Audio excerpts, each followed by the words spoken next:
మొత్తం అబద్ధాలను మాట్లాడిపోయింది. 70,000 ఉద్యోగాలు ఇచ్చామని చెప్పి నిన్న చొప్పదండి సభలో మాట్లాడారు. ఇవాళ బీఆర్ఎస్ పార్టీ నుంచి మేము ప్రశ్నిస్తా ఉన్నాం. మీరు ముఖ్యమంత్రి అయిన తర్వాత 70,000 ఉద్యోగాలకు సంబంధించిన నోటిఫికేషన్ మీరు విడుదల చేయాలని చెప్పి మేము డిమాండ్ చేస్తా ఉన్నాం. మీరు ఆర్థిక శాఖ నుంచి ఎన్ని ఉద్యోగాలకు అనుమతి ఇచ్చారు, ఎన్ని నోటిఫికేషన్ ఇచ్చారో మీరు ప్రజలకు వివరించాల్సిన బాధ్యత ఇవాళ కాంగ్రెస్ ప్రభుత్వం మీద ఉందని చెప్పి ఇవాళ మేము ప్రశ్నిస్తా ఉన్నాం.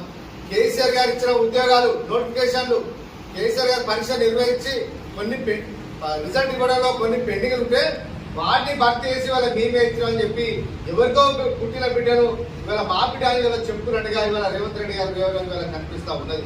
2 లక్షల ప్రభుత్వ ఉద్యోగాలు భర్తీ చేస్తామని చెప్పి ఇప్పటికి 2 సంవత్సరాలైనా కూడా కనీసం 10,000 ఉద్యోగాలు కూడా భర్తీ చేయాలని ప్రభుత్వం ఇవాళ కాంగ్రెస్ ప్రభుత్వం చెప్పి ఈ రాష్ట్రంలోని పట్టణాల్లో ఉన్న యువకులందరూ ఇవాళ కాంగ్రెస్ వ్యతిరేకంగా ఓటేసినట్టు ఇవాళ సిద్ధమైపోయారు. అది ఈ 2 సంవత్సరాల కాలంలో కూడా ఏ ఒక్క మున్సిపాలిటీకైనా మీరేమైనా నిధులు తీసుకొచ్చారా?